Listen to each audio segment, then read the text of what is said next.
Good afternoon everybody. Unacademy studio प्रभाव में आपका स्वागत है। और आइए हम शुरुआत कर रहे हैं ज्योग्राफी में। कल हमने जैसे कि दूसरा टॉपिक स्टार्ट किया था, आज वो दूसरा टॉपिक कंप्लीट होकर आज हम स्टार्ट करेंगे थर्ड टॉपिक को। अगर हम बात करें तो इस सेकंड टॉपिक का इंपॉर्टेंस इकोलॉजी में तो बहुत ज्यादा ही है, ज्योग्राफी में भी हमने उसके बारे में चर्चाएं की थी। थर्ड टॉपिक उससे भी ज्यादा इंपॉर्टेंट होगा क्योंकि वो कंप्लीटली बेस्ड है वाटर रिसोर्स पर, जल संसाधन पर। जैसे कि सेकंड टॉपिक पूरी तरह से बेस्ड है वन और वन्य प्राणियों पर, वैसे तीसरा टॉपिक बेस्ड है जल संसाधन पर।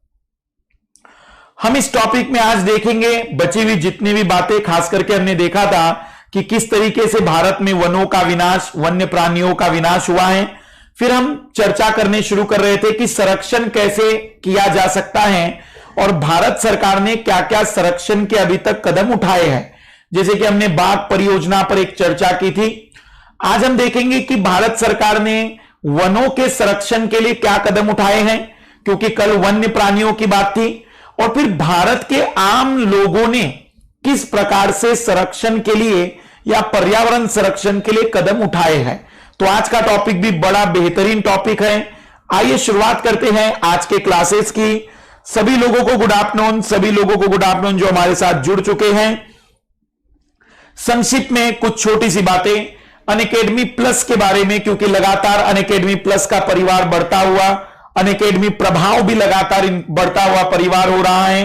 न केवल और केवल आप लोगों के कारण, बल्कि लगातार एक से एक बेहतर एजुकेटर भी प्रभाव पर बढ़ते चले जा रहे हैं। तो निश्चित ही अब यह जो नाम था अनअकैडमी स्टूडियो प्रभाव, अब यह अपना प्रभाव दिखाना स्टार्ट करेगा। और मुझे उम्मीद है कि इस प्रभाव से लाभान्वित होकर न केवल आप, बल्कि वो सारे लोग जो डायरेक्टली इनडायरेक्टली एक अच्छी गुणवत्ता वाले चीजों की कमी महसूस कर रहे थे, उन तक हमारी बात पहुंच जाएगी और उसे पहुंचाने में सबसे ज्यादा योगदान आप लोगों का ही रहेगा। तो ऑब्वियसली जिस तरीके से परिवार लगातार बढ़ रहा है, हमारी उम्मीद है कि बहुत जल्द ही यह इकलौता ऐसा चैनल बनेगा जो बिल्कुल निरंतर एक फिक्स शेड्यूल में अपनी क्लासेस को कंटिन्यू रखने वाला प्रॉमिस पूरा करेगा। जैसे कि आप लोग देख रहे होंगे कि अब तो लगभग हमारी क्लास, या फिर हम कहेंगे कि बाकी एजुकेटर की क्लास फिक्स्ड हो चुकी है और टाइमिंग भी बिल्कुल फिक्स्ड हो चुका है। कोशिश रहेगी कुछ नया इनोवेटिव करते रहे। दो बड़ी बातें आप लोगों को बतानी थी। सबसे पहली जो बड़ी बात है, कल शाम को 4 बजे दूसरी मैपिंग की क्लास, कल शाम को 4 बजे हम मैपिंग की क्लास रखने वाले हैं। तो कल की क्लास मैपिंग की क्लास होगी और उसमें हम लगभग अफ्रीका कंप्लीट कर देंगे। अफ्रीका का शुरुआत और बेसिक हमने पढ़ा था, हमने अफ्रीका में शुरुआती जानकारी जुटाई थी। तो कल उम्मीद है कि अफ्रीका महाद्वीप में जो भी महत्वपूर्ण देश है उनके बारे में, वहां की पर्वत, पहाड़ी, मरुस्थल, जो भी विशेषताएं मुझे लगती हैं, उन सब पर हम चर्चा कर चुके होंगे। तो कल का इंतजार करिएगा, कल की क्लास होगी मैपिंग की। और यदि मुझे समय मिला तो कल हम जून के करंट अफेयर की पहली क्लास रखेंगे शाम को 8 बजे। मे बी इसलिए क्योंकि मुझे उसे पढ़ना और रेडी करना है। मेरा प्रॉमिस है आप लोगों से कि मैं मंथ का करंट अफेयर 3 क्लासेस में कवर करने की पूरी कोशिश करूंगा। वैसे मेरा टारगेट है 2 क्लास का, कि 2 घंटे की क्लास में 1 महीना कवर हो जाए और वो सारा करंट अफेयर भी कवर हो जाए जो हमारे लिए बहुत जरूरी है। तो कल की क्लास में भी शाम को 8 बजे की हम करंट अफेयर की लेंगे। अगर नहीं हो पाया मेरा रेडी तैयार, तो फिर मैं उसे संडे के दिन कवर कराऊंगा। लेकिन कल का मैपिंग का क्लास फिक्स्ड है, कल शाम को 4 बजे मैपिंग। और मे भी लगभग 99% श्योरिटी की कल 8 बजे हम करंट अफेयर की क्लास रखेंगे। लेकिन 1% गुंजाइश मान के चलिए कि मुझे कंटेंट उस तरीके का चाहिए जो कंटेंट मैं आप लोगों को देना चाह रहा हूं, तो उस पर भी हम फोकस करेंगे। आइए शुरुआत करते हैं कुछ छोटी छोटी बातों को लेकर आज के क्लासेस की। कल हमने ज्योग्राफी का फिर से स्पेशल क्लास रखा है सभी लोगों के लिए सीजनल और लोकल विंड जो भी हम कहेंगे कि सीजनल मौसमी और स्थानिक पवनें होती है, कौन सी ठंडी पवन होती है, कौन सी गर्म पवनें होती हैं, तो कल की 10 बजे की क्लास है, स्पेशल क्लास। या तो आप डायरेक्ट लाइव आ जाइएगा, या फिर रजिस्ट्रेशन कर दीजिएगा तो आपको मैसेज मिल जाएगा। कल सुबह 10 बजे हमने स्पेशल क्लास रखा है लोकल विंड पर कौन सी गर्म पवनें होती है, कौन सी ठंडी पवनें होती हैं, तो इस पर हमारी कल की क्लास होगी। कल सुबह 10 बजे अनअकैडमी प्लस पर कंप्लीटली फ्री ऑफ कॉस्ट। आइए शुरुआत करते हैं आज के क्लासेस की। जिन विद्यार्थियों ने अभी तक अनअकैडमी प्लस को सब्सक्राइब नहीं किया है और वे सब्सक्रिप्शन चाहते हैं, मैं आप लोगों को बता दूं कि बस थोड़ी सी मेहनत है। आपको ऐप डाउनलोड करने के बाद जो भी कोर्स चाहिए उस कोर्स को सेलेक्ट कर लीजिए। फिर उस कोर्स में जो भी आपको सब्सक्राइब करना है, जैसे कि हमारे चैनल जैसे होते हैं टीवी पर, बिल्कुल वैसे ही 1 मंथ का सब्सक्रिप्शन, 3 महीने का, 6 महीने का, 12 महीने का, 24 महीने का। हम 12 महीने का इसलिए प्रेफर करवाते हैं क्योंकि आप भी जानते हैं यूपीएससी की तैयारी के लिए एक लंबी तैयारी की आवश्यकता होती है। हाँ, लेकिन यदि केवल रिवीजन का मूड है तो 6 महीने का सब्सक्रिप्शन आप रिवीजन के नजर से देख सकते हैं। अगर ऑफलाइन क्लास ली है तो 6 मंथ, अगर ऑनलाइन क्लास कंप्लीटली ले रहे तो मेरा सेशन है कि 12 और 24 महीने के सब्सक्रिप्शन को प्रेफर करिएगा। फिर यूपीएससी को सेलेक्ट करने के बाद जो भी सब्सक्रिप्शन आपको चाहिए उसे सेलेक्ट कर लीजिए। पेमेंट से पहले एमके लाइव रिफर कोड को यूज कर लीजिए। एमके लाइव रिफर कोड आपको 10% डिस्काउंट दिला देगा। और फिर आपका जैसे ही पेमेंट हो जाता है तो आपके मेल पर एक आईडी आएगा या मोबाइल नंबर पर एक लिंक आएगा। उसी को लिंक पर जाकर आप हमारे पूरे कोर्सेस, हमारी पूरी स्पेशल क्लासेस सब कुछ प्राप्त कर सकते हैं। यही सेम पैटर्न 2 साल के सब्सक्रिप्शन के लिए भी रहेगा, जो आपको 57,600 में मिलेगा यदि आप लोग MK live refer code use करते हैं। वैसे एमके लाइव रिफर कोड केवल यूपीएससी नहीं, आप MPPSC, UPPCS, SSC, banking, railway, कोई भी कोर्स अपने परिचय का कराना चाह रहे हैं और 10% डिस्काउंट आप दिलाना चाहते हैं तो एमके लाइव आप उन्हें बता दीजिए, आपको 10% डिस्काउंट तब भी मिल जाएगा। हमारी क्लासेस मोस्टली मिलेगी केवल यूपीएससी में। शुरुआत कर रहे हैं, हमने कक्षा 10वीं के दूसरे टॉपिक को स्टार्ट किया था और हमने सरकार के द्वारा वन्य प्राणियों के संरक्षण के लिए क्या कदम उठाए जा रहे थे उस पर चर्चा की थी। अब हम देखने जा रहे हैं कि वनों के संरक्षण के लिए सरकार ने क्या किया। सरकार ने वनों के संरक्षण के लिए 3 प्रकार की कैटेगरी बना दी, आरक्षित वन, रक्षित वन और हम कहेंगे कि अवर्गीकृत वन। अवर्गीकृत वन का मतलब होगा कि जो दोनों ही कैटेगरी में नहीं आते। तो आइए शुरुआत करते हैं किस प्रकार की बातचीत है। वन और वन्य जीव संसाधनों के प्रकार और वितरण। यदि हम वन और वन्य जीव संसाधनों को संरक्षित करना चाहें तो उनका प्रबंधन, नियंत्रण और विनियमन अपेक्षाकृत कठिन है। भारत में अधिकतर वन और वन्य जीव या तो प्रत्यक्ष रूप में सरकार के अधिकार क्षेत्र में है या वन विभाग अथवा अन्य विभागों के जरिए सरकार के प्रबंधन में है। मतलब डायरेक्टली इनडायरेक्टली वनों का हमारे भारत में मालिकाना हक सरकार के पास ही है। और इन वनों को 3 भागों में बांटा गया है, आरक्षित वन, रक्षित वन, अवर्गीकृत वन। सवाल है कि आरक्षित वन किसे कहेंगे और रक्षित वन किसे कहेंगे। आरक्षित मतलब रिजर्व, रक्षित मतलब कंजर्व। देखो, आरक्षित वन का मतलब होता है कि ऐसे वन जहां पर हम वन्य प्राणियों को संरक्षण देंगे, वहां पर वन्य प्राणियों को कोई भी नुकसान नहीं पहुंचा सकता है, ऐसी हम गारंटी लेंगे। जबकि रक्षित वन का मतलब हुआ कि जहां वनों का रक्षा करना जरूरी है, क्योंकि वहां से वन धीमे धीमे कम हो रहे हैं। तो जब आप वनों की रक्षा की बात करेंगे तो रक्षित वन, और जब आप वनों में रहने वालों की बात करेंगे तो वो आरक्षित वन होंगे। और जो इन दोनों कैटेगरी में नहीं होंगे हम उन्हें कहेंगे कि वह अवर्गीकृत वन है। देश में आधे से अधिक वन क्षेत्र आरक्षित वन घोषित किए गए हैं जहां तक वन और वन्य प्राणियों के संरक्षण की बात है। मतलब जहां पर वन और वन्य प्राणी दोनों के संरक्षण की बात आएगी वो आरक्षित वन होंगे।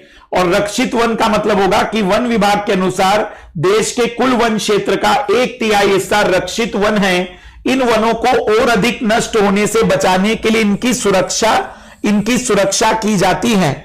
इसका मतलब जब आप वनों की रक्षा करेंगे तो यह रक्षित वन होगा, और जहां पर भी आप वनों के संरक्षण के साथ साथ वन्य प्राणियों की भी बात करेंगे तो हम इसे कहेंगे कि वह आरक्षित वन होंगे।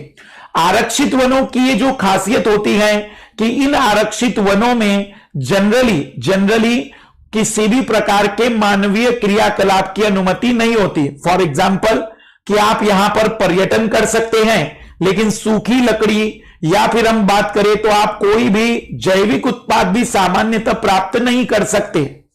लेकिन जो रक्षित वन होते हैं वहां पर आप सूखी लकड़ी को प्राप्त कर सकते हैं। अवर्गीकृत वन अन्य सभी प्रकार के वन और बंजर भूमि जो सरकार, व्यक्तियों और समुदायों के स्वामित्व में है, अवर्गीकृत वन कहे जाते हैं। आरक्षित और रक्षित वन ऐसे स्थायी वन है जिनका रखरखाव इमारती लकड़ी, अन्य वन पदार्थों और उनके बचाव के लिए किया जाता है। मध्य प्रदेश में स्थायी वनों के अंतर्गत सर्वाधिक क्षेत्र है जो कि प्रदेश के कुल वन क्षेत्र का 75% है। जरा समझना, यहां पर ये थोड़ा कठिन है। मध्य प्रदेश का कुल भौगोलिक क्षेत्रफल का 75% वन नहीं है, ऐसा नहीं कह रहे हैं। मध्य प्रदेश में जितने वन हैं उनमें से 75% वन स्थायी और संरक्षित क्षेत्र के अंतर्गत आते हैं। तो मध्य प्रदेश के वनों में सबसे ज्यादा जो वन है, 75% वन जो है वो स्थायी और संरक्षित वन की कैटेगरी में आते हैं। इसके अतिरिक्त जम्मू कश्मीर, आंध्र प्रदेश, उत्तराखंड, केरल, तमिलनाडु, पश्चिम बंगाल, महाराष्ट्र में भी कुल वनों में एक बड़ा अनुपात आरक्षित वनों का है। तो एमपी को याद रखना है क्योंकि सबसे ज्यादा आरक्षित वनों का वह भौगोलिक क्षेत्रफल है। जबकि बिहार, हरियाणा, पंजाब, हिमाचल प्रदेश, उड़ीसा और राजस्थान में कुल वनों में रक्षित वनों का एक बड़ा अनुपात है। तो यहां पर ध्यान देना है, ये आरक्षित वनों के लिए स्पेशल राज्य है, ये आरक्षित वनों के लिए राज्य है, और यह रक्षित वनों के राज्य है। रक्षित वनों के राज्य, वैसे मुझे उम्मीद कम है कि इसमें रक्षित वन और आरक्षित वनों के राज्य पूछे जाए, क्योंकि इसका कारण है प्रत्येक 2 वर्ष में यहां पर वन रिपोर्ट भी आती है, इसलिए यह बदलते रहता है। इसलिए इसे करंट अफेयर से रेडी करेंगे हम लोग, पर एक आइडिया ले लीजिएगा कि आरक्षित और रक्षित वन भी होते हैं। पूर्वोत्तर के सभी राज्यों में और गुजरात में अधिकतर वन क्षेत्र अवर्गीकृत वन है तथा स्थानीय समुदाय के प्रबंधन में है। इसका मतलब जो नॉर्थ ईस्ट है, इसे जरूर याद रखना क्योंकि ये थोड़ी सी नई बात है। नई बात इसलिए है क्योंकि स्थानीय लोगों के अंडर में किन राज्यों में वनों की सर्वाधिक प्रतिशत मात्रा है, तो पूर्वोत्तर के सभी राज्य और गुजरात में अधिकतर वन क्षेत्र अवर्गीकृत वन है तथा स्थानीय समुदाय के प्रबंधन में है। इसका मतलब वहां की सुरक्षा, वहां की देखरेख, वहां का पूर्ण रूप से प्रबंधन समुदाय करता है। और भारत में यह बात ध्यान दीजिएगा कि वनों के संरक्षण में सरकार के बाद समुदाय की बहुत बड़ी जिम्मेदारी है। समुदाय के द्वारा बहुत प्रकार के कार्यक्रम भी चलाए गए हैं, जैसे आज के उदाहरण में हम देखते चलेंगे। अब समुदाय और वन संरक्षण, कहां पर समुदायों ने वन संरक्षण किया है, इस पॉइंट को नोट करिएगा। जैसे कि आप कभी राजस्थान में देखेंगे तो कुछ समुदाय हैं जो पूर्ण रूप से प्रकृति और वनों के संरक्षण के लिए जी जान से लगे रहते हैं। फिर हम बात करेंगे वैसे ही नॉर्थ ईस्ट में, उत्तराखंड में, फिर वैसे ही गुजरात में। आज हम देखेंगे कुछ सामुदायिक आंदोलनों की भी चर्चाएं इस एनसीईआरटी की किताब में हुई है। वन संरक्षण की नीतियां हमारे देश में कोई नई बात नहीं है। हम आमतौर पर इस बात से अनजान है कि वन हमारे देश में कुछ मानव प्रजाति की आवाज भी है। भारत के कुछ क्षेत्रों में तो स्थानीय समुदाय सरकारी अधिकारियों के साथ मिलकर अपने आवास स्थलों के संरक्षण में जुटे हैं, क्योंकि इसी से दीर्घकाल में उनकी आवश्यकताओं की पूर्ति हो सकती है। सरिस्का बाघ रिजर्व, ये पहला उदाहरण। आप लोगों को जब भी आंसर राइटिंग में यह बताना हो कि भारत में पर्यावरण संरक्षण में आम लोगों की क्या भागीदारी रही है। तो अब जो जो मैं उदाहरण दे रहा हूं ये पॉइंट ऑफ करिएगा, ये क्योंकि बहुत इंपॉर्टेंट है। जैसे राजस्थान का ये जो सरिस्का बाघ रिजर्व है, राजस्थान के गांवों के लोग वन्य जीव रक्षण अधिनियम के तहत वहां से खनन कार्य बंद करवाने के लिए संघर्षरत हैं। मतलब वहां के लोगों ने उसके संरक्षण पर कदम उठाया है। तो सबसे पहला उदाहरण कि भारतीय समुदाय संरक्षण में अग्रणी भूमिका निभाता है। जैसे कल हमने सब कुछ नकारात्मक देखा तो ऐसा फील हुआ होगा कि भारतीय लोग क्या केवल शोषण करते हैं। आज आपको यह बताऊंगा मैं कि भारतीय लोगों में बहुत से समुदाय संरक्षण में भी बड़ा योगदान निभा रहे हैं। जैसे कि राजस्थान में मिलने वाला ये जो सरिस्का बाघ रिजर्व है, टाइगर रिजर्व है, यहां पर खनन का कार्य करने विरोध करने के लिए बहुत समय से काम चल रहा है। कई क्षेत्रों में लोग स्वयं वन्य जीव आवासों की रक्षा कर रहे हैं और सरकार की ओर से हस्तक्षेप भी स्वीकार नहीं कर रहे, मतलब फिर वो सरकार का भी विरोध कर लेते हैं। राजस्थान के अलवर जिले में 5 गांवों के लोगों ने तो 1200 हेक्टेयर वन भूमि भैरवदेव डाकव सेंचुरी, इसे थोड़ा सा याद रखना, ये इसलिए क्योंकि यह जो सेंचुरी है ये किसी भी सरकार के द्वारा घोषित न होकर समुदाय के द्वारा घोषित है और समुदाय ही इसका प्रबंधन, इसकी रक्षा और इसके लिए सारे कार्य करता है। यहां का पूरा समुदाय पर्यावरण के संरक्षण के प्रति बहुत ज्यादा जागरूक है। तो इसका नाम थोड़ा सा याद रखना, भैरवदेव डाकव सेंचुरी, भैरवदेव डाकव सेंचुरी, जिसके अपने ही नियम कानून हैं जो शिकार वर्जित कराते हैं तथा बाहरी लोगों की घुसपैठ से यहां के वन्य जीव को बचाते हैं। तो भारतीय समुदाय में पहला सरिस्का का उदाहरण, भारतीय समुदाय में दूसरा भैरवदेव डाकव सेंचुरी, जो कि भारतीय समुदाय के द्वारा वन संरक्षण का एक बड़ा बेहतरीन उदाहरण है। फिर हमारे देश में बहुत पुराने समय से परंपराएं रही हैं कि हम पेड़ पौधों की पूजा करते हैं। प्रकृति के कई जगह पर जैसे पर्वतों की भी पूजा होती है। हमारे देश में गोवर्धन पूजा की भी प्रथा है। वो इसीलिए है क्योंकि हमने प्रकृति के महत्व को शायद इतिहास में समझ लिया और आज हम उस महत्व को कहीं ना कहीं इग्नोर कर रहे हैं या ध्यान नहीं दे रहे हैं। प्रकृति की पूजा सदियों पुराना जनजातीय विश्वास है जिसका आधार प्रकृति के हर रूप की रक्षा करना है। इन्हीं विश्वासों ने विभिन्न वनों को मूल एवं कौमार्य रूप में बचाकर रखा है, जिन्हें पवित्र जड़ों के झुरमुट देवी देवताओं के वन कहते हैं। वनों के इन भागों में या तो वनों के ऐसे बड़े भागों में स्थानीय लोग ही घुसते हैं तथा न ही किसी और को छेड़छाड़ करने देते हैं। मतलब सुरक्षा का कहीं ना कहीं भाव होता है। कुछ समाज कुछ विशेष पेड़ों की पूजा करते हैं और आदिकाल से उनका संरक्षण करते आ रहे हैं। छोटा नागपुर क्षेत्र में मुंडा और संथाल जनजातियां, शायद मुंडा और संथाल जनजातियां आपको इतिहास के पन्नों में भी मिलेगा। का अंग्रेजों से लड़ते हुए संथाल जातियों का आंदोलन भी आपको मिलेगा। तो वे लोग महुआ और कदम के पेड़ों की पूजा करते हैं।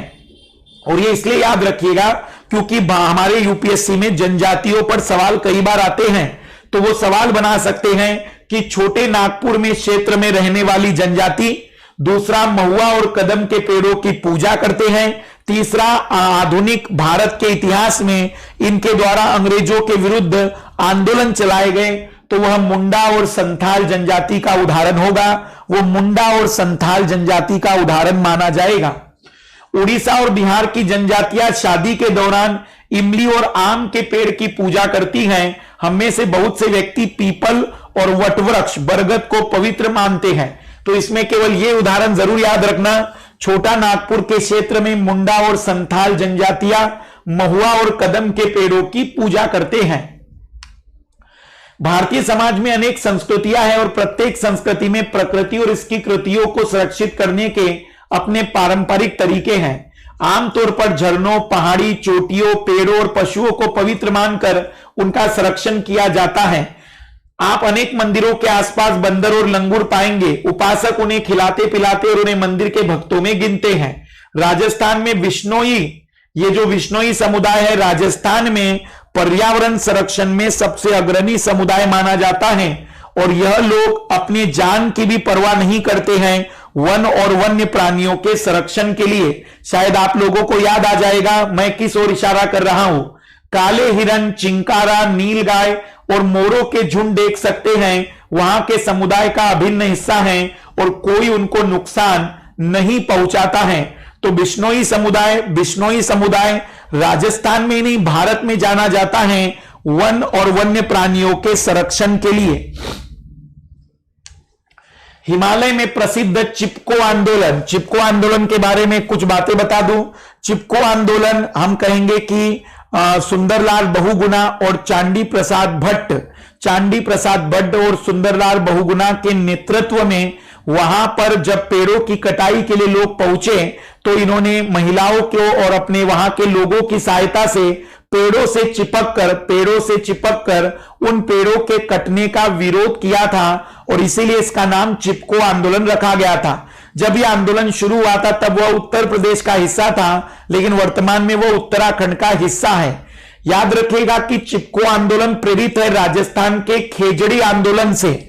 खेजड़ी ये लगभग 1700 और 1800 शताब्दी की बात है, जब वहां के राजा ने, राजस्थान के क्षेत्र के एक राजा ने पेड़ों को काटने का आदेश दिया। तो खेजड़ी गांव के लोगों ने पेड़ों से चिपक कर लगभग अपने प्राणों की आहुति दी है। यहां तो लोगों की मृत्यु नहीं हुई थी, लेकिन खेजड़ी आंदोलन में माना जाता है कि 200 से 250 लोग काट दिए गए थे पेड़ों के साथ। उन्होंने पेड़ों को नहीं छोड़ा, भले उनकी जान चली गई। भारत में यह अलौकिक उदाहरण मिलता है कि भारतीय लोग प्रकृति से कितना प्रेम करते हैं। इससे ज्यादा बेहतरीन उदाहरण मुझे शायद पूरे विश्व में कहीं और ना मिले। और यही भारत की अपने आप में विविधता है, यही भारत की अपने आप में धरोहर है। तो राजस्थान में ये जो खेजड़ी आंदोलन है, इसी से प्रेरित होकर चिपको आंदोलन और चिपको से प्रेरित होकर दक्षिण भारत में पांडुरंग हेगड़े साहब के नेतृत्व में एपीको आंदोलन चलाया गया था। एपीको आंदोलन वैसे तो पर्यावरण संरक्षण या पश्चिमी घाट के संरक्षण के लिए था, पर एक दूसरे से प्रेरित है, इसलिए नाम की कड़िया बता रहा हूं। खेजड़ी आंदोलन से प्रेरित है चिपको से प्रेरित है एपीको दक्षिण भारत का है, चिपको उत्तर भारत का है और खेजड़ी राजस्थान का है। और यह अपने आप में एक बहुत ही बेहतरीन उदाहरण है प्रकृति के प्रति प्रेम व्यक्त करने का भारतीय लोगों का। पारंपरिक संरक्षण तरीकों को पुनर्जीवित अथवा पारिस्थितिकी कृषि के नए तरीकों का विकास अब व्यापक हो गया है। टिहरी में किसानों का बीज बचाओ आंदोलन, वास्तव में क्या हुआ था टिहरी में, मैं दोनों आंदोलनों का वर्णन कर दे रहा हूं और मैंने इन दोनों आंदोलनों के लिए अलग से आपको कुछ जानकारी दूंगा, क्योंकि यह आंदोलन तो सभी को पता होंगे, मुझे ऐसी उम्मीद है।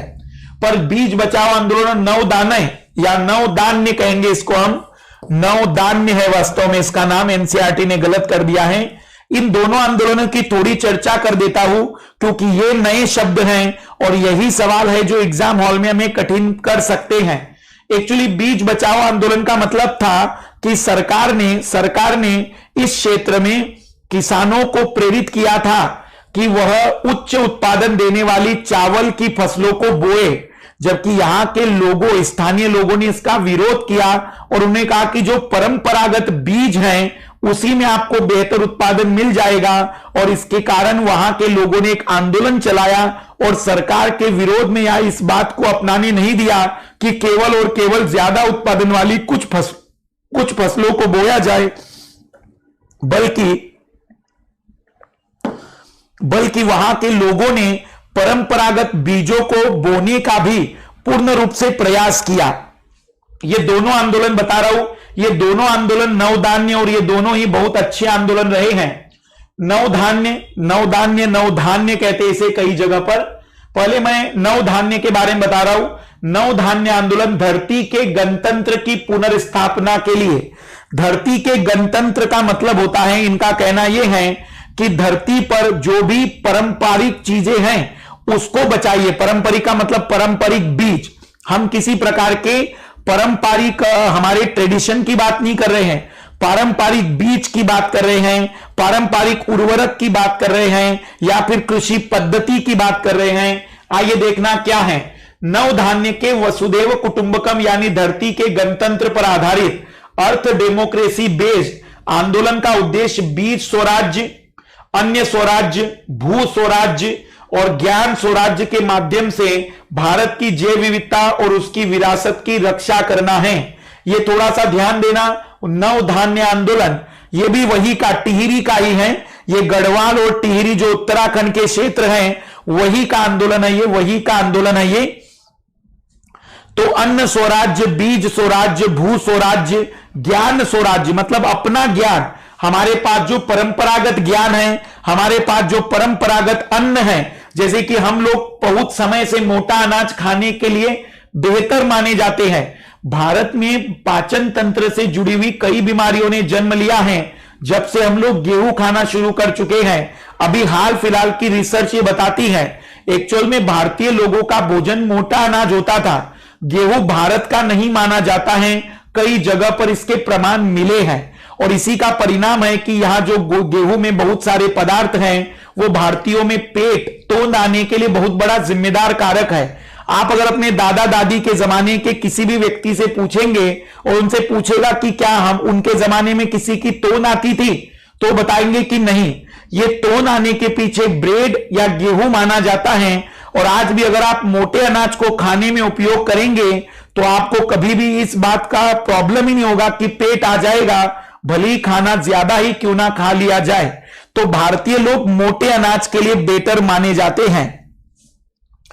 फिर दूसरा है बीज बचाओ आंदोलन का उदय, परंपरागत बीजों की विलुप्त होती प्रजातियों का संरक्षण तथा व्यवसायिक हितों के लिए कुछ ही प्रकार के बीज पौधों को बोने के विरोध में हुआ। इस अभियान का आरंभ 1990 के शुरू के वर्षों में गांधीवादी कार्यकर्ताओं में मुख्यतः धूमसिंह नेगी, कुंवर प्रसून और विजय जरधारी द्वारा टिहरी गढ़वाल क्षेत्र के हेवल घाटी क्षेत्र में हुआ था। ये मैंने अतिरिक्त दिया है, ये एनसीईआरटी में नहीं था, पर क्योंकि वो दोनों नाम ऐसे लगे मुझे कि शायद कई लाल लालियों ने कभी ना सुने हो और इस कारण से मुझे लगा कि शायद इन दोनों नामों के बारे में जानकारी होनी चाहिए, क्योंकि यूपीएससी ढूंढेगी उन जगहों को जो सामान्यतः एक आम नागरिक छोड़ देता है। तो अगर हम बात करें तो नवधान्य आंदोलन वसुधैव कुटुंबकम यानी धरती के गणतंत्र पर आधारित एक आंदोलन है, जहां पर आपको अपने परंपरागत ज्ञान, परंपरागत अन्न, परंपरागत बीजों पर फोकस करवाया जाता है। और बीज बचाओ आंदोलन स्पेशली गढ़वाल और टिहरी क्षेत्र में चलाया गया था धूमसिंह नेगी, कुंवर प्रसून और विजय जलधारी के द्वारा। और मेन टारगेट था कि आप केवल व्यवसायिक कारणों से परंपरागत बीजों को मत हटाइए, क्योंकि यह परंपरागत बीज ज्यादा उत्पादन देंगे लगातार, क्योंकि ये कई हजारों वर्षों से विकसित हुए हैं। ऐसे कितने लोग हैं जिन्होंने आज पहली बार इन दोनों आंदोलनों पर चर्चा की है, जरा हमें बताइएगा। तो टिहरी का बीज बचाओ आंदोलन, नवधान्य आंदोलन ने दिखा दिया कि रासायनिक उर्वरकों के प्रयोग के बिना भी विविध फसल उत्पाद तथा आर्थिक रूप से व्यवहार्य कृषि उत्पादन संभव है। अब जरा मेरी बातों पर ध्यान दीजिएगा। 2018 के मेंस में एक सवाल आया था कि सिक्किम भारत का पहला ऑर्गेनिक स्टेट है। ऑर्गेनिक स्टेट का मतलब हुआ कि वहां किसी प्रकार के रासायनिक उर्वरक उपयोग नहीं करते हैं वे लोग जैविक उर्वरक उपयोग करेंगे, या फिर वे उर्वरक जो कि किसी जीव जंतु से बनते हैं, जैसे कि गोबर से बनने वाला उर्वरक, पर वो कोई केमिकल फर्टिलाइजर यूज नहीं करता है पूरा राज्य। तो उसके आर्थिक और पारिस्थितिकी लाभ पूछे थे। अगर आपने इस टॉपिक को पढ़ा होता तो शायद आपको दिख सकता है कि बहुत सारे आर्थिक और पारिस्थितिकी लाभों का वर्णन मैंने किया है, क्योंकि पारिस्थितिकी लाभ तो यह है कि यहां पर हम विविधता को संरक्षित कर पाते हैं। पारिस्थितिकी लाभ का मतलब कल मैंने उदाहरण दिया था कि अगर वो चावल की बीमारी कहीं पर मान लो पूरी चावल खत्म कर सकती थी, लेकिन परंपरागत बीज छत्तीसगढ़ में थे और इस कारण से हमने उस बीमारी से लड़ने की क्षमता विकसित की। तो अगर आप लोगों ने इस टॉपिक को ध्यान से पढ़ा होता तो शायद 2018 में जो पूछा गया सवाल था कि सिक्किम भारत का प्रथम ऑर्गेनिक स्टेट है, इसके आर्थिक और पारिस्थितिकी लाभ बताइए। और आर्थिक लाभ में आप सीधा कह सकते हैं, एक तो उर्वरक की बचत हो जाती है, धीमे धीमे उत्पादन बढ़ता है, इसमें घटता नहीं है। जबकि आपका जो केमिकल फर्टिलाइजर होता है, जैसे जैसे यूज करोगे प्रतिवर्ष उसकी मात्रा बढ़ानी पड़ेगी, तब उत्पादन बढ़ेगा। जबकि ऑर्गेनिक फार्मिंग में ऐसा नहीं होता है। यहां पर मानव के स्वास्थ्य पर कोई बुरा प्रभाव नहीं पड़ते हैं, इसलिए मानव के स्वास्थ्य क्षेत्र में निवेश कम होते हैं। तो बहुत सारे आर्थिक और पारिस्थितिकी लाभों का इनमें वर्णन था। भारत में संयुक्त वन प्रबंधन कार्यक्रम क्षरित वनों के प्रबंध और पुनर्निर्माण में स्थानीय समुदाय की भूमिका के महत्व को उजागर करते हैं। औपचारिक रूप में इन कार्यक्रमों की शुरुआत 1988 में हुई, जब उड़ीसा राज्य ने संयुक्त वन प्रबंधन का पहला प्रस्ताव पारित किया।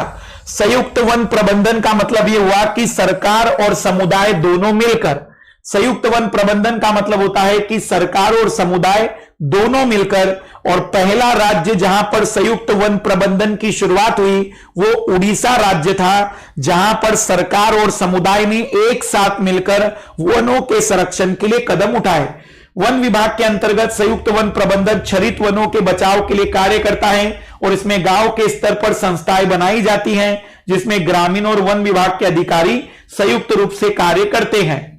इसके बदले ये समुदाय मध्य स्तरीय लाभ जैसे गैर इमारती वन उत्पादों के हकदार होते हैं, और सफल संरक्षण से प्राप्त इमारती लकड़ी लाभ में भी भागीदार होते हैं। मतलब इसमें दोनों को पार्टनरशिप हम कह सकते हैं कि एक तरफ तो वो संरक्षण के कदम उठाएंगे, और भविष्य में या जब भी इन वनों से कोई आर्थिक लाभ मिलेगा तो वहां के लोकल लोगों को भी हमें उस लाभ में हिस्सेदार कराना पड़ेगा। तो उड़ीसा ऐसा पहला राज्य बना जिसने संयुक्त वन प्रबंधन कार्यक्रम शुरू किया, जिसमें स्थानिक लोग और सरकार दोनों मिलकर वन प्रबंधन पर कार्य करते हैं। भारत में पर्यावरण के विनाश और पुनर्निर्माण की क्रियाशीलताओं से सीख मिलती है कि स्थानीय समुदाय को हर जगह प्राकृतिक संसाधन प्रबंधन में शामिल करना चाहिए, परंतु स्थानिक समुदाय को फैसले लेने की प्रक्रिया में मुख्य भूमिका में आने में भी देर है, अभी समय लगेगा, उतने वह अभी अवेयर नहीं है। अतः यही विकास क्रियाएं मान्य होनी चाहिए जो जनमानस पर केंद्रित हो और पर्यावरण हितैषी हो और आर्थिक रूप से प्रतिफलित हो। इसे नोट करना, ये किसी भी जगह निष्कर्ष के रूप में आप उपयोग कर सकते हैं कि भारत में किस प्रकार की आर्थिक क्रियाओं पर फोकस होना चाहिए। तो आप देखिए 3 बिंदु हैं, वे होनी चाहिए जो जनमानस पर केंद्रित हो, मतलब जो जनमानस के पर पूरी तरह से आधारित हो, और वह जनमानस के द्वारा मान्य होनी चाहिए। जैसे मान लीजिए कि आप किसी क्षेत्र में किसी उद्योग की स्थापना करना चाहते हैं, पर वहां के स्थानिक लोग उसका विरोध कर रहे हैं, तो आपको उनके विरोध को समझना चाहिए, सुनना चाहिए। उसका कारण है क्योंकि वो वहां की परिस्थितियों से कई वर्षों से अवगत है, और शायद वो वहां की परिस्थितियों के परिवर्तनों के प्रभाव को ज्यादा बेहतर बता पाएंगे।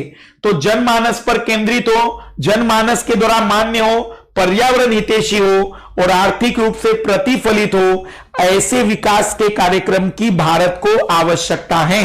ये वो आखिरी पॉइंट है जो आप मेंस में कभी भी यूज कर सकते हैं एक बेहतरीन आंसर के रूप में। आइए अब हम सवालों की बात कर रहे हैं, दूसरा टॉपिक खत्म होता है। पहला प्रश्न है, इनमें से कौन सी टिप्पणी प्राकृतिक वनस्पति जात और प्राणी जात के ह्रास का सही कारण नहीं है? कौन सही कारण नहीं है? कौन सही कारण नहीं लग रहा है?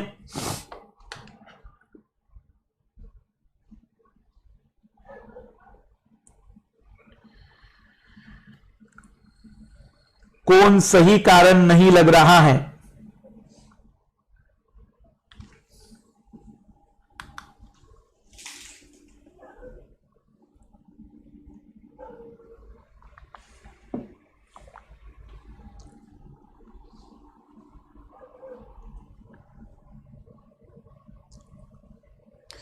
बिल्कुल संतोष, हम करंट अफेयर की लाइव क्लास लेंगे, करंट अफेयर की लाइव क्लास लेंगे।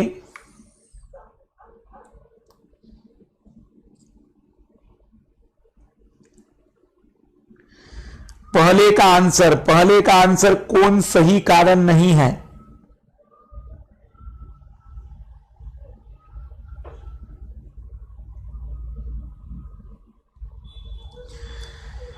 याद रखिएगा, कृषि प्रसार ने प्राकृतिक वनस्पति जात और प्राणी जात को नुकसान पहुंचाया। बड़ी परियोजनाओं ने भी ऐसा किया है, तीव्र औद्योगिकरण और शहरीकरण ने भी। लेकिन यह सही कारण नहीं है, क्योंकि पशुचारण कोई खराब नहीं होगा। याद रखना, हम लिखते हैं अति पशुचारण, पशुचारण नहीं लिखते कभी हम, अति पशुचारण। याद करिए जरा मेरे शब्दों को, अति पशुचारण और ईंधन लकड़ी एकत्रित करना, यह कहीं पर भी वनस्पति जात और प्राणी जात के ह्रास का कारण नहीं रहा है। एक बढ़िया सवाल है, ये एक बढ़िया सवाल है। शायद कई लोग इस सवाल का उत्तर गलत निकाल सकते हैं। इनमें से कौन सा संरक्षण तरीका समुदायों की सीधी भागीदारी नहीं करता? कौन से तरीके में समुदायों की सीधी भागीदारी नहीं करता? समुदायों की सीधी भागीदारी नहीं करता। समुदायों की सीधी भागीदारी किसमें नहीं हो रही है? बढ़िया बढ़िया, जिन लोगों का सही था, समुदायों की सीधी भागीदारी नहीं करता। समुदायों की सीधी भागीदारी नहीं करता।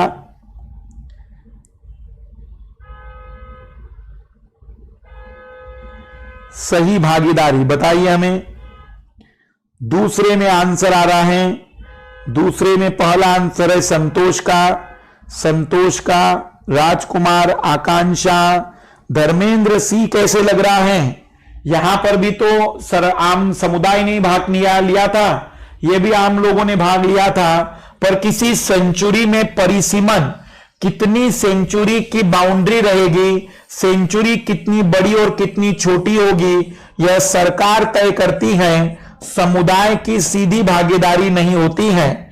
समुदाय की सीधी भागीदारी नहीं होती है। समुदाय नहीं तय करेगा कि सेंचुरी कितनी बड़ी होगी और कितनी छोटी। फिर इसमें मेल करना है, यह मुझे उम्मीद है कि कई लोगों के लिए कठिन जाएगा। अब मान लो कि ये बहुत कठिन जा रहा हो तो इसको हल करने के तरीके पर गौर करो। मैं क्या करता हूं, पहले जो इजी है उसे तो कर लेते हैं, जैसे कि अंडमान जंगली सुअर, तो ये मैंने बताया था स्थानिक प्रजाति है, ये स्थानिक प्रजाति के रूप में हमने डाला था। फिर जो काला हिरन है वो तो संकटग्रस्त प्रजाति के रूप में डाला गया था, काला हिरन संकटग्रस्त प्रजाति के रूप में। गुलाबी सिर वाली बतख और एशियाई चीता ये विलुप्त के कैटेगरी में थे।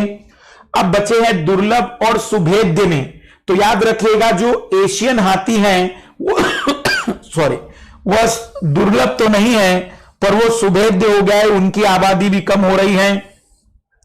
हिमालयन भूरा भालू दुर्लभ है, हिमालयन भूरा भालू दुर्लभ है। तो देखो, मैं जो सिखाना चाह रहा हूं वो ये है कि कठिनाई तो रहेगी, पर कोई दो तीन चीजें भी थोड़ा आइडिया लग जाए तो हम उत्तर तक पहुंच सकते हैं, यह भी हमें सीखना है।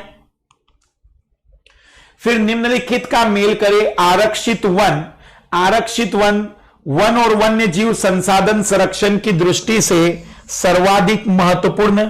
रक्षित वन, वन भूमि जो और अधिक शरण से बचाई जा सके, और अवर्गीकृत वन, सरकार व्यक्तियों के निजी और समुदाय के अधीन अन्य वन और बंजर भूमि, हमने इसमें इसे रख दिया था।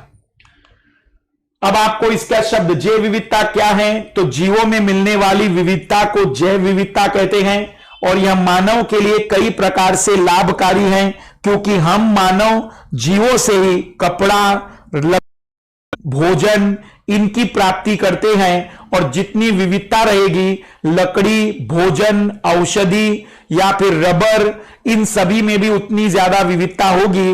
न केवल आर्थिक रूप से हमें विविध उत्पाद मिलेंगे, बल्कि पारिस्थितिकी रूप से भी एक संतुलन बना रहेगा। विस्तार पूर्वक बताइएगा कि मानव क्रियाएं किस प्रकार प्राकृतिक वनस्पति जात और प्राणी जात के ह्रास के कारक है।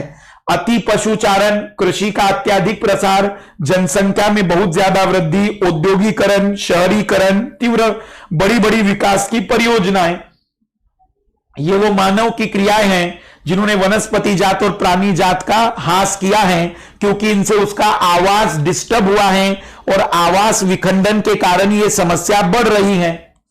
पर आप लोगों को अपने घर पर लिखना है, भारत में विभिन्न समुदायों ने किस प्रकार वनों और वन्य जीव संरक्षण और रक्षण में योगदान किया है, यह आप लोगों को लिखना है। बहुत बढ़िया सवाल है ये, और मेरा मतलब मन करता है कि कई बार एज इट इज एग्जामिनर कट पेश करेगा, पर कब कब करेगा।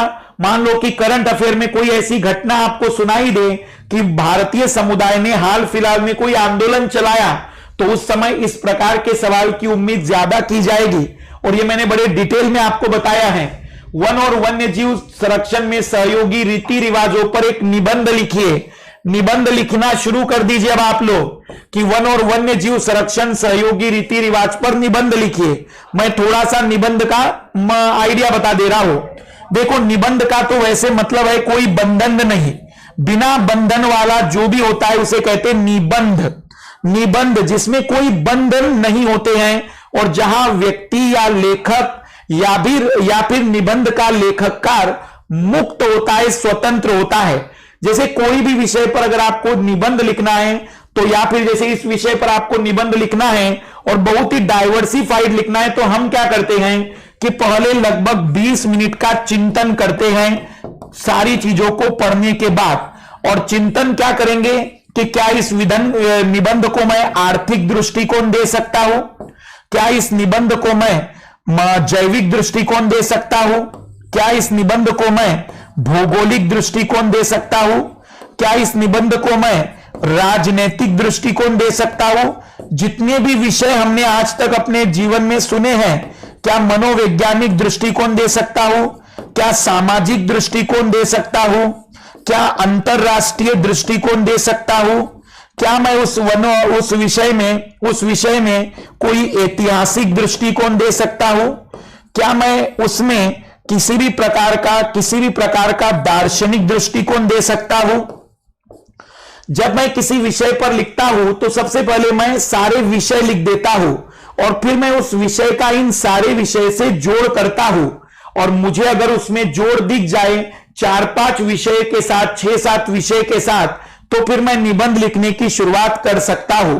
निबंध लेखन के लिए मैं अलग से कभी क्लास तो लूंगा ही, लेकिन एक शुरुआत अगर मैं आप लोगों से कहूं तो निबंध लेखन में यह जरूर याद रखिए कि जितने ज्यादा अलग अलग विषयों को आप जोड़कर लिख पाएंगे, आपका निबंध उतना ही खूबसूरत होगा, बशर्ते उसमें एक फ्लो रहना चाहिए।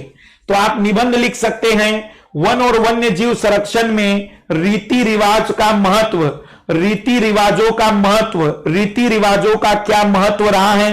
और भारत में ऐसे बहुत से उदाहरण आप अपने अड़ोस पड़ोस में भी देख सकते हैं। ज्यादा दूर मत जाइए, पहले अपने अड़ोस पड़ोस के उदाहरणों को देखेंगे तो शायद आपको एक बेहतरीन दृष्टिकोण मिल सकता है। आइए शुरुआत कर रहे हैं। तीसरा टॉपिक है जल संसाधन। और जल संसाधन के बारे में मैं बता दूं आप लोगों को, यह ऐसा टॉपिक है कि जिस पर हर भारतीय ने इस टॉपिक को पढ़ना चाहिए। न केवल इसलिए कि वह यूपीएससी या किसी एग्जाम में आएगा, बल्कि इसलिए क्योंकि उसे अपनी आने वाली पीढ़ी को बचाना है। मैं आप लोगों को एक बात बताऊं कि आज से केवल और केवल 40 वर्ष पुरानी बात मैं कह रहा हूं, 40 वर्ष पुरानी बात मैं बताऊं। अगर आप 1970 में किसी से कहते कि 1970 में किसी से कहते कि 15 रुपए लीटर या 20 रुपए लीटर पानी बिकेगा, 15 रुपए लीटर या 20 रुपए लीटर पानी बिकेगा, तो शायद आप में से कई लोग या अपने बुजुर्गों से भी अगर ऐसी बात आप करेंगे तो शायद उन्हें यकीन नहीं होता कि यह भी कभी सत्य होगा, यह भी कभी सत्य होगा।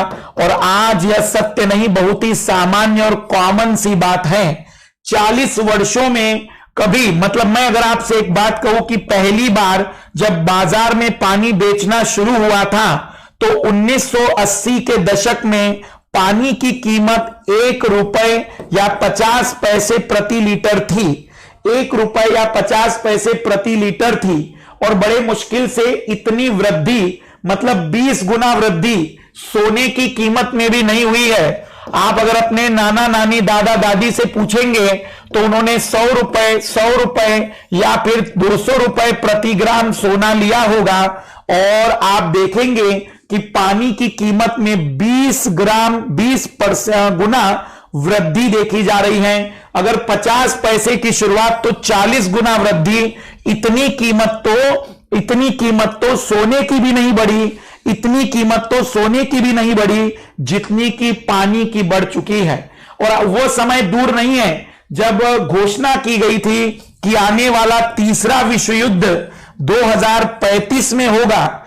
एक व्यक्ति की ज्योतिष मतलब एक भविष्यवाणी थी जिन्होंने कहा था कि 2035 में तीसरा विश्व युद्ध होगा, वो भी केवल और केवल पानी के लिए, वो भी केवल और केवल पानी के लिए। जिस तरीके की परिस्थितियां पिछले 3-4 वर्षों से गुजरी हैं, आप लोग अनुभव कर सकते हैं कि 2035 नहीं, मुझे उम्मीद है कि आने वाला 10 वर्ष ही पानी की समस्या को इतना विकृत, इतना बड़ा कर देगा कि शायद ये तृतीय विश्व युद्ध नहीं, एक भयानक विश्व युद्ध का रूप लेगा जिससे शायद कोई अछूता नहीं रहेगा।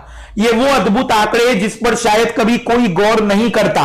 आप अपने अड़ोस पड़ोस के लोगों से और अपने दादा दादी, नाना नानी से कभी पूछिएगा तो आपके गांव से जाने वाली कोई सूखी नदी कभी 12मासी नदी हुआ करती थी। आपके गांव से जाने वाला कोई भी छोटा सा पानी का फ्लो जो केवल बरसात में बहता है, अब वो कभी 12मासी होता था। आप अपने अड़ोस पड़ोस के लोगों से पूछेंगे तो बहुत सारे कुएं जहां पर पहले बहुत पानी रहता था, कभी पानी सूखता नहीं था, वह भी पानी की कमी या वहां पर भी सूखा गिर चुका है। पहले पानी बड़े मुश्किल से 50 या 30 फीट की गहराई पर मिलते थे, अब पानी 200-250 फीट की गहराई पर दिल्ली जैसी जगह पर मिलने लग रहे हैं। यह अपने आप में एक सोचने का प्रश्न है, क्योंकि जिस तरीके से यह बढ़ रहा है उस तरीके से अगर आने वाले 10 वर्षों के बाद की कल्पना करें तो इन शहरों में जीवन बहुत कठिन होगा।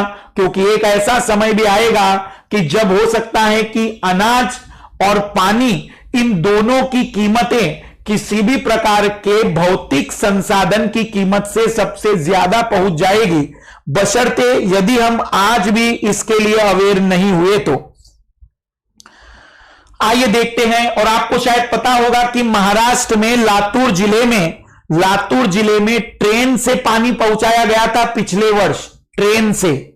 और उस जिले में महाराष्ट्र के लातूर जिले में जब रेलवे विभाग ने वहां के नगर निगम को बिल दिया तो 117 करोड़ रुपए का बिल आया था पानी का ट्रांसपोर्ट करने का।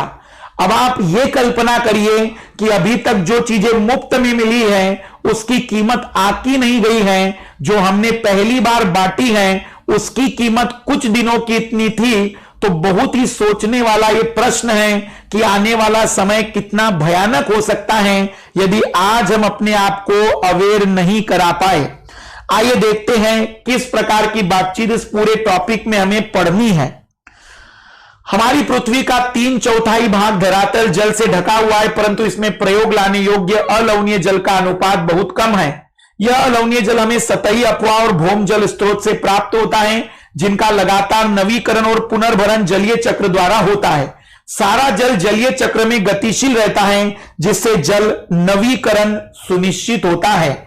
जल नवीकरण अद्भुत तो यह है कि पृथ्वी पर 70% भाग पानी से बना हुआ। अद्भुत तो यह है कि लगभग पृथ्वी पर जो जल है वो नवीकरणीय संसाधन है। फिर भी अद्भुत यह है कि आज विश्व की बहुत बड़ी जनसंख्या जल की कमी से जूझ रही है।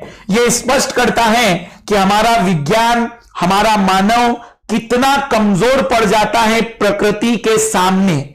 अपने आप में यह अद्भुत है कि नवीकरणीय संसाधन का मतलब जो कभी समाप्त नहीं हो सकता, जिसका एक चक्र है और 70% है।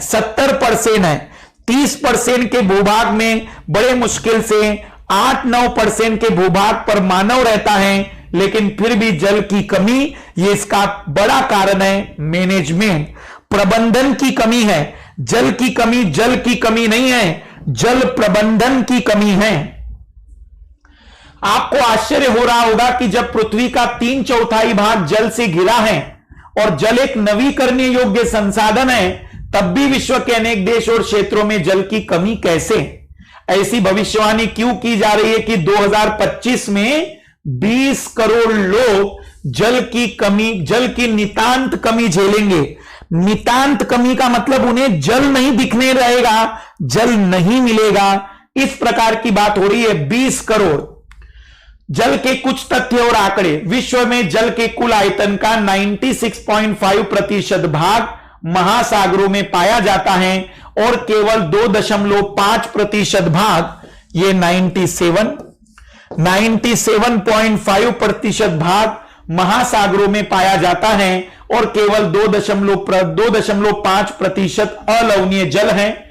विश्व में अलवणीय जल का लगभग 70% भाग अंटार्कटिका, ग्रीनलैंड और पर्वतीय क्षेत्र में बर्फ की चादरों और हिमनदों के रूप में मिलता है, जबकि 30% से थोड़ा कम भौम जल के रूप में पाया जाता है। देखना मैं क्या बताना चाह रहा हूं, ये जो भी विश्व के पास अलवणीय जल है, इस अलवणीय जल में 70% जो एरिया है, 70% जो शुद्ध जल है, वो पूर्ण रूप से बर्फीला है, वो बर्फ के रूप में है, हिमनद के रूप में है, या तो वह ध्रुवों पर है या फिर वह ऊंची ऊंची चोटियों की टोपियों पर है।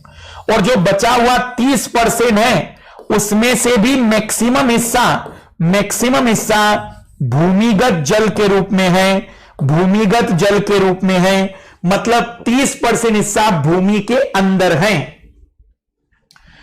भारत विश्व की वृष्टि का 4% हिस्सा, देखना कोई मतलब 2.4% हमारा भूभाग है और हमें कितनी वर्षा मिलती है?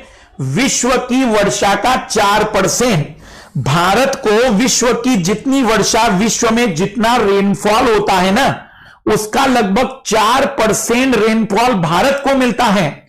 लेकिन अद्भुत यह है कि हमारा जल प्रबंधन इतना घटिया है, मतलब मुझे यह शब्द उपयोग करना पड़ रहा है, इतना घटिया है कि प्रति व्यक्ति प्रति वर्ष जल उपलब्धता के संदर्भ में विश्व में इसका 133वां स्थान आता है। वैसे ये पुराना आंकड़ा है, अगर आप कभी गूगल करेंगे तो शायद नया आंकड़े में हमारा लेवल और गिर गया है। हमारे पास प्रति व्यक्ति मानव के लिए जो जल उपलब्ध है, वो अगर विश्व में रैंक वाइज बनाया जाए तो बहुत ही कम मात्रा में दिखाई देगा। भले ही कई लाल लालियों ने बचपन में सुना या पढ़ा होगा, अभी यूपीएससी की तैयारी में आने से पहले उन्हें ऐसा लगता होगा कि बाकी देशों में पानी की कमी है, भारत में ही पानी ज्यादा है। एक्चुअली हमारे जो किताब लिखने वाले राइटरों ने और हमारे बचपन में लोगों ने जो हवाबाजी मूवीज में की है, गंगा जमुना ब्रह्मपुत्र यहां मिलती हैं, हमें बाद में पता चला कि ब्रह्मपुत्र तो तिब्बत में ज्यादा है, हमें तो एन मिल रहा है जो भी एक थोड़ा सा हिस्सा है। बाद में पता चला हमें कि जो गंगा और हम यमुना की बात कर रहे हैं, वही नदियां सबसे ज्यादा प्रदूषित हो गई हैं। तो आप लोगों को अचरज हो, पर ये इससे भी खराब दयनीय स्थिति है। 133वें स्थान, मतलब बहुत ही अफ्रीकन देशों से भी खराब स्थिति से गुजर रहे हैं हम लोग। और उसके लिए कोई, मैं कहूंगा उसके लिए सरकार दोषी नहीं है, इसके लिए दोषी है हम लोग। हमें यह स्वीकार करना पड़ेगा कि इसके लिए जिम्मेदारी हमारी बनती है कि हम केवल और केवल प्रकृति से ले रहे हैं, हमने प्रकृति के लिए कुछ किया नहीं है। इसके लिए अभी तक हमने केवल और केवल सरकार को जिम्मेदार माना होगा, लेकिन यह प्रकृति से लगातार लेने वाली सरकार नहीं, हम लोग हैं। भारत में कुल नवीकरणीय योग्य जल संसाधन 1897 वर्ग किलोमीटर प्रति वर्ष अनुमानित है। मतलब इतने एरिया में जो भी जल है उसका नवीकरण प्रति वर्ष किया जा सकता है, पर अभी तक नहीं हो रहा है, अभी तक नहीं हो रहा है। भविष्यवाणी है कि 2025 तक भारत का एक बड़ा हिस्सा विश्व के अन्य देशों और क्षेत्रों की तरह जल की नितांत कमी महसूस करेगा, ऐसा संयुक्त राष्ट्र विश्व जल विकास रिपोर्ट 2003 का आंकड़ा कहता है। अब ये रिपोर्ट तो बहुत पुरानी है, पर अगर आप एक नई रिपोर्ट को देखेंगे तो इसके अकॉर्डिंग 2025 में भारत में ही लगभग 10 करोड़ से ज्यादा लोग जल की नितांत कमी से जूझेंगे। नितांत कमी का मतलब अत्याधिक कमी। जल दुर्लभता और जल संरक्षण एवं प्रबंधन की आवश्यकता। जल के विशाल भंडार और उसके नवीकरणीय योग्य गुणों के होते हुए भी यह सोचना भी मुश्किल है कि हमें जल दुर्लभता का सामना करना पड़ सकता है। जैसे हम जल की कमी की बात करते हैं तो हमें तत्काल ही कम वर्षा वाले क्षेत्रों या सूखाग्रस्त इलाकों का ध्यान आता है। हमारे मानस पटल पर तुरंत राजस्थान के मरुस्थल और जल से भरे मटके संतुलित करती हुई और जल भरने के लिए लंबा रास्ता तय करती पनिहारियों के चित्र चित्रित हो जाते हैं। यह सच है कि वर्षा में वार्षिक और मौसमी परिवर्तन के कारण जल संसाधनों की उपलब्धता में समय और स्थान के अनुसार विभिन्नता है, परंतु अधिकतर जल की कमी उसके अतिशोषण, अत्याधिक प्रयोग और समाज के विभिन्न वर्गों में जल के असमान वितरण के कारण होती है। मतलब यहां पर केवल और केवल क्षेत्र ही नहीं, जल का सबसे बड़ा कारण है अतिशोषण, अत्याधिक प्रयोग और समाज के विभिन्न वर्गों में जल के असमान वितरण। स्वीडन के एक विशेषज्ञ फाल्कन मार्क के अनुसार जल की कमी तब होती है जब प्रत्येक व्यक्ति को प्रति वर्ष 1000 से 1600 घन मीटर के बीच जल उपलब्ध होता है। यह शायद दिमाग में आंकड़ा क्रिएट ना कर रहा हो, मैं इसे बता देता हूं क्योंकि मैं गणित भी जानता हूं। 1000 घन मीटर का मतलब हुआ 1000 का फिर मल्टीप्लाई कर दो, 1000 का फिर मल्टीप्लाई कर दो, 1 लाख लीटर। जब 1 लाख लीटर लोगों को पानी मिलेगा या 1 से लेकर 1.6 लाख लीटर पानी, 1 से लेकर 1.6 लाख लीटर पानी प्रतिवर्ष मिलता है, तब हम मानते हैं कि लोगों को जल की कमी हो रही है। अगर ये 1.6 लाख को मैं वर्ष के 365 दिनों से डिवाइड कर दूं, वर्ष के 365 दिनों की जगह 360 दिन ले लेते हैं, 360 दिन ले लेते हैं तो आपको दिखाई देगा 4/9। यह हम कह सकते हैं 4/9 का मतलब 0.44। हम यहां पर यह कह सकते हैं कि लगभग जब किसी व्यक्ति को 40 से 50 लीटर पानी, 40 से 50 लीटर पानी ही मिले तो हम कहेंगे कि वो जल की कमी से जूझ रहा है। आप ये सोच रहे हैं, एक व्यक्ति को एक दिन में केवल 50 लीटर पानी, जिसमें उसे पानी पीना भी है, जिसमें उसे भोजन भी बनाना है, जिसमें उसे अपने सारे कार्य भी करने हैं और कृषि के कार्य भी इसी में करने हैं। अब सोचो कि 50 लीटर पानी अगर किसी एक व्यक्ति को मिल रहा होगा तो निश्चित ही इस घटना को हम कहेंगे कि वह जल की कमी से जूझेगा, जल की कमी से जूझेगा। तो इस आंकड़े को याद रखना, यह पूछा जा सकता है कि जल की कमी का मतलब क्या है। जब किसी व्यक्ति को 1000 से 1600 घन मीटर का ही पानी प्रतिवर्ष मिले तब इसे जल की कमी कहेंगे, जल की कमी कहेंगे। तो नेक्स्ट क्लास में हम चर्चा करेंगे यहां से इसके आगे की बातचीत। सभी लोगों को मैं सूचित कर दूं कि कल हमारी क्लासेस एक तो सुबह 10 बजे अनअकैडमी प्लस पर हैं। कल हम मैपिंग की क्लास करेंगे 4 बजे। 4 बजे हमारी मैपिंग की क्लास होगी कल। और अगर हमें समय मिला तो कल ही हमारी शाम को 8 बजे करंट अफेयर की लाइव क्लास होगी। जून महीने की हम लाइव क्लास लेंगे करंट अफेयर की। तो जून महीने की करंट अफेयर की लाइव क्लास स्टार्ट करेंगे। एमपीपीसीएस और यूपीपीसीएस वाले लोगों को तो विशेष रूप से ध्यान देना है, क्योंकि जून के महीने का करंट अफेयर तो बहुत हाईलाइटेड रहेगा उनके एग्जाम में। तो करंट अफेयर की क्लासेस चलेगी। बाकी संडे के दिन वायरल वीडियो में आप लोग जरा कमेंट्स करिएगा, मैं थोड़ा कंफ्यूज हो रहा हूं। आप लोग मुझे कमेंट्स करके बताइएगा कि वायरल वीडियो के रूप में इस बार आप किस प्रकार का वीडियो चाहते हैं। वायरल वीडियो के रूप में आप क्या जानना चाहते हैं, कौन सी ऐसी चीज है जो आपको लगती है कि हां इसके बारे में जानकारी मिल जाती तो और ज्यादा बेटर हो जाता। तो सभी लोग जिन लोगों को भी जो भी वायरल वीडियो लगता है वो भेज सकते हैं। लाइक शेयर तो करते चलिएगा। कल की क्लास होगी मैपिंग की। तो वायरल वीडियो के लिए आप लोग बताते चलिएगा। बिल्कुल स्पेशल क्लास एमपी और यूपी पर भी हम लेंगे। एमपी और यूपी पर भी अगर आपको वायरल वीडियो में एमपी और यूपी स्पेशल क्लास चाहिए तो भी कोई हर्ज नहीं है, आप वो भी बता सकते हैं। तो नेक्स्ट क्लास में हम देखेंगे इसके आगे की बातचीत। आप सभी लोग सीसेट को हम जल्दी शुरू करेंगे, पर अभी नहीं, अभी थोड़ा इकोलॉजी एनवायरनमेंट होने दीजिए, फिर थोड़ा सा हम बात करेंगे सीसेट पर या जनरल साइंस पर। तो अभी इकोलॉजी एनवायरनमेंट चलने दीजिए इस महीने, फिर अगले महीने सोचेंगे कि नया विषय क्या लिया जाए। करंट अफेयर सुबह शाम को होगी, शाम को 8 बजे जो हमारी क्लास होती है इकोलॉजी एनवायरनमेंट की, तो कल हम करंट अफेयर की क्लास उसकी जगह पर देखेंगे, अगर हमारा करंट अफेयर रेडी हो जाता है कल के लिए। तो सभी को बेस्ट ऑफ लक। आज शाम को हम देखेंगे जितने भी इंटरनेशनल अब बच गए हैं, लगभग सभी को आज हम खत्म करने की कोशिश करेंगे। सभी को best of luck, bye, good day. Like और शेयर करते